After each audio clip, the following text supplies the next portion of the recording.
NPD itu sangat suka drama. Mereka itu seperti menciptakan sebuah skenario di otak mereka untuk mengontrol korban-korbannya gitu. Jadi kayak dia mungkin kehidupannya itu sangat membosankan sehingga dia kayak menciptakan dramanya sendiri untuk para korbannya gitu.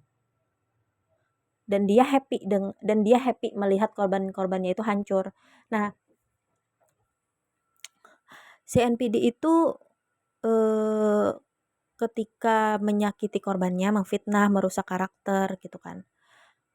Kita wajar sebagai korban itu merasakan yang namanya sedih, marah, atau ada keinginan untuk membela diri itu adalah hal yang wajar, normal gitu. Terjadi ketika kita difitnah orang, dihancurin orang, karakter kita tuh wajar. Tetapi hal tersebutlah yang menjadi amunisi bagi si NPD untuk menyerang kita balik. Kenapa? Kalau kita membela diri di saat kita tidak punya bukti, maka si NPD akan menyerang kita balik gitu loh. Mana dia membawa flying monkeys gitu kan. Terus ketika kita marah gitu kan dengan fitnah dia, itu semakin dia punya bahan untuk menyerang kita balik karena yang marahlah yang kelihatan salah ya kan, atau misalkan kita sedih gitu kan, kita bisa tetap diserang balik sama si NPD dan para playing monkeys-nya kayak dibilang, wah dia itu jual kesedihan, dia itu suka eh, melebih-lebihkan apa segala macam. NPD dan para playing monkeys-nya itu paling bisa untuk membalikkan keadaan agar kita kelihatan salah dari respon kita gitu. Makanya si korban NPD ini kebanyakan udah capek, habis energinya. Kenapa? Karena ketika merespon perbuatan NPD, NPD selalu ada cara untuk menyerang balik gitu. Jadi kayak serang-serangan, makanya capek. Makanya kalau saranku pribadi sih, hal yang perlu dilakukan ketika kamu diserang oleh NPD adalah gak usah direspon si NPD itu, abaikan aja mereka. Kamu itu lari ke orang terdekat kamu, kalau masih ada ya.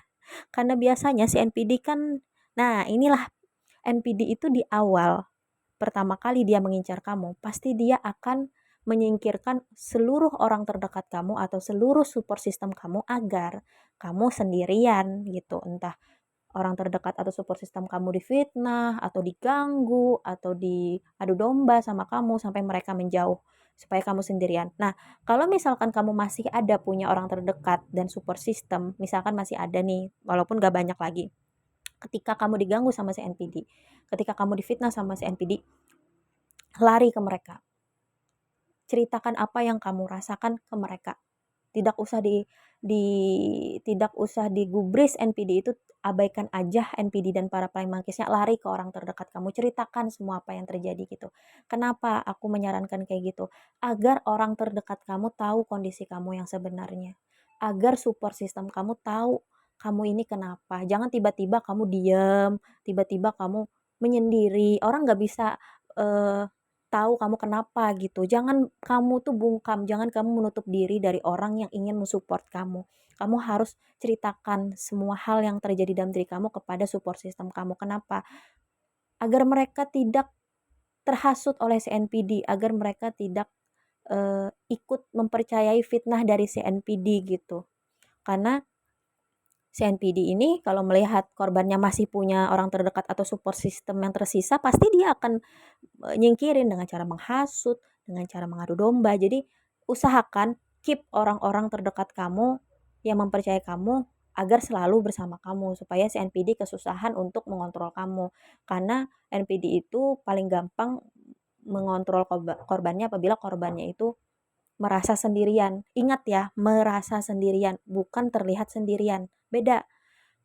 Kalau kita kelihatan sendirian, tapi kita tidak merasa sendirian, artinya kita nih kelihatannya sendirian aja, tapi ternyata di balik itu kita punya beberapa teman yang selalu intens menanyakan kabar kita, selalu ada di saat kita butuh. Nah, itu memang terlihat sendirian, tapi tidak sendiri, tapi dia tidak merasa sendirian karena masih ada yang peduli. Kalau misalkan eh, merasa sendirian padahal terlihatnya banyak orang, itu misalkan dia ini menjadi pusat perhatian nih.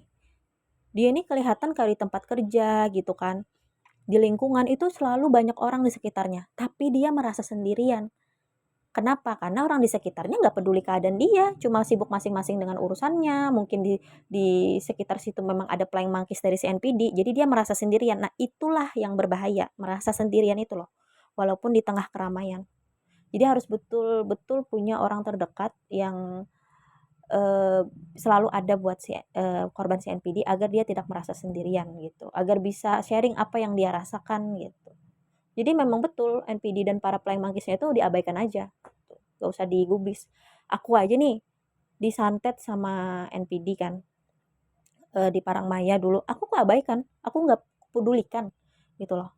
Aku nggak aku tahu dia yang ngirim, aku nggak marah-marah ke orangnya, aku fokus berobat, aku fokus beribadah, aku lari ke orang-orang terdekat aku yang masih percaya sama aku ceritakan apa yang terjadi.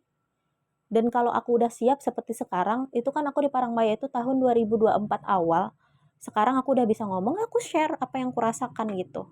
Untuk teman-teman aku di followers aku gitu.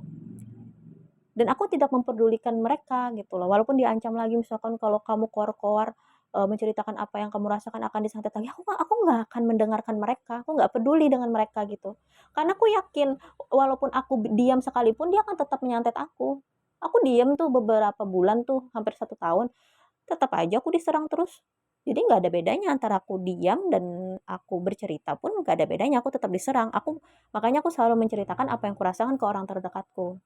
Akhirnya orang terdekatku ngerti, selama ini orang terdekatku termakan fitnah NPD itu mengira aku ini sombong, mengira aku ini jahat menjauhi orang terdekatku, padahal aku dibungkam sama si NPD itu, supaya aku ini nggak cerita. Tiba-tiba kan kita, sifat kita berubah, orang nggak ngerti, dikira orang marah sama orang kan, tiba-tiba menjauh, aku bilang, "Aku kena sihir, sihirnya ini gini gini gini," akhirnya paham, "Oh kayak gitu ya, In?" "Iya," aku bilang. Jadi kita perlu bercerita dengan orang terdekat. Dan NPD selalu membuat kayak abuse, mencuci otak kita untuk menganggap untuk supaya kita ini berpikir bahwa bercerita apa yang kita rasakan atas perbuatan mereka itu selalu salah. Padahal enggak kok, enggak salah. Kita menceritakan perbuatan mereka kepada orang yang sayang sama kita itu enggak salah. Ngapain kita simpan sendiri gitu, sakit sendiri. Kita ceritakanlah ke orang-orang yang peduli sama kita. Siapa tahu orang terdekat kita ada solusi untuk memproses rasa sakit yang dibentuk oleh si NPD itu. Luka akibat trauma yang disebabkan oleh si NPD kepada kita. Itu nggak bisa selalu dipendam, nanti akan menjadi bom waktu di kemudian hari gitu. Itu diproses disembuhkan lukanya gitu. Dan kita yang memiliki luka itu biasanya nggak mengerti cara memprosesnya gimana.